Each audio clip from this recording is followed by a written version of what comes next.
Alright everybody, what we're looking at is a 1961-ish Cushman Truckster. It may also be actually a Mailster. Not 100% confident in its model.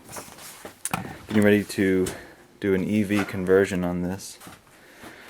Originally the gas motor is under here, as is the transmission going down the back of the bed. It originally had cloth doors. I'll be replacing those with some kind of a coroplast or something else for a door and some windows.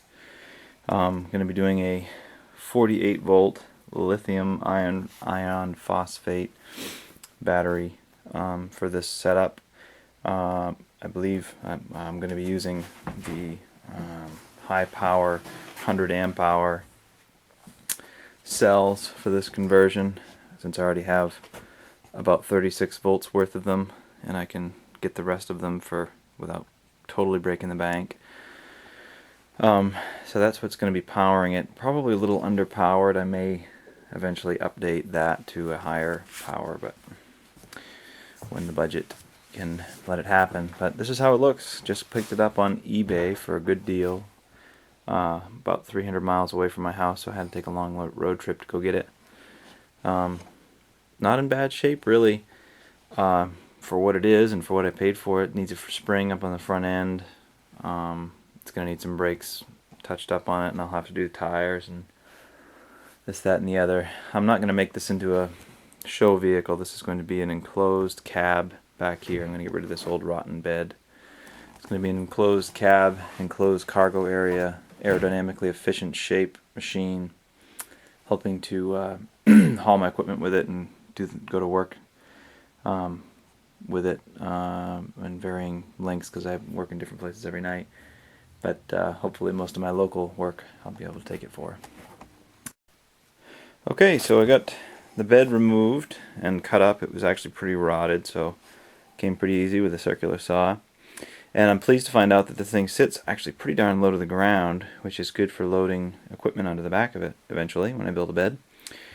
So the gas tank lived here. I pulled it. It's gone.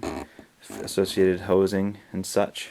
The battery tray lived over here, and it is all rusted to beat the band, so that's going to get recycled. And I got a few parts, the straps for the tank and some other things that I'm going to try to eBay, but for the most part this is where we're at. And the good news is, at least from a weight perspective, that motor is huge, and I suspect it's several hundred pounds, which will hopefully outweigh what I intend to put in it for a power plant, including batteries and controllers and all that kind of happy stuff. So hopefully it will be lighter than the stock version, which will be good for getting it around. Now, this interesting thing is that this exhaust system here, I don't know if you can tell, you gearheads will probably know right away, this is definitely not factory work. That looks like an old Kawasaki or KZ200 or something exhaust pipe that somebody has sort of wired and stuffed into the old exhaust system. So obviously that's not original, but kind of interesting way to keep it on the road.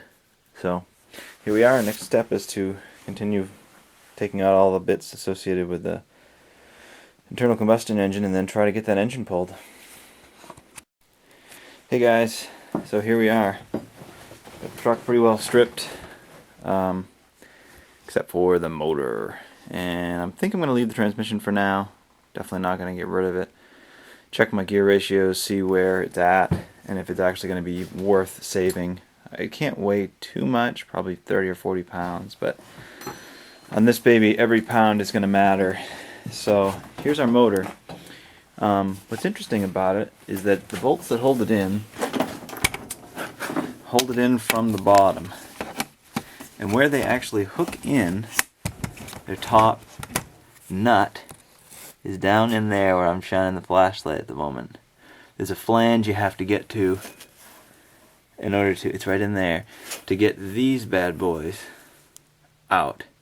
It's the only thing that holds the engine down, except for being hooked onto the transmission, which is also bolted down. But these babies are, without getting these out, you aren't getting it out. So I've already got the exhaust system totally torn apart. The only thing I've got left is this linkage right here for the clutch, because I'm going to be taking the clutch out with the motor, because I won't be needing the clutch for the electric drive either. I'm going to leave the shift linkages in for the transmission. All the fuel lines are off. Electrical has all been taken apart. I think we're pretty well ready to go. I gotta see how free this baby is. Oh yeah, it's ready to go. So here we go. Alright, so what I've got here, I've got the shift linkage disconnected. And what I've been doing, I started with a screwdriver and now I'm onto this chisel looking, or nail puller actually.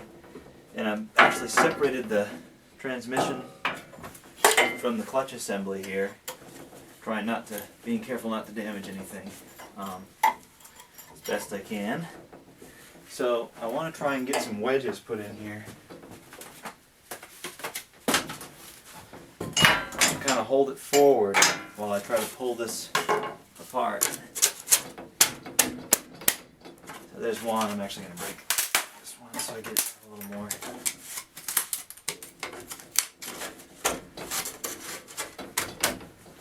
Just a little tap. And reshape this one a little. Okay.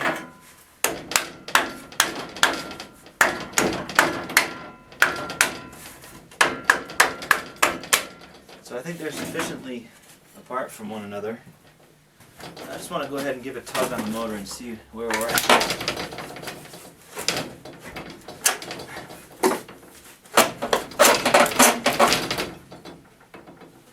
Okay, so the front end of the motor has a contact point up here. Very tight clearance to where the front end of the motor hooks on. Bring that over and show it to you right here, where that motor, you can see how tight it is right to that flange. So I'm going to put a jack on this, see if I can get it lifted up above that flange and then maybe get it pulled out. So here's where we're at, guys. Got things pretty well separated here. I'm wondering if there's something actually holding these together. I thought it was just a spline shaft, but it may be more than that. So I got it jacked up over these two little flanges here that were blocking it going forward, and now since the transmission's not moving, the angle's a little strong. Might have something to do with it, but I'm going to move my block here back a little bit so that I can maybe get a different bite on the bottom of the motor, and hopefully that'll get us there. As you can see, we're pretty much there. Took some doing. This shaft was pretty rusty. With the clutch, we did not want to go back and forth on it, especially plus the angle of the clutch assembly. So we should be there.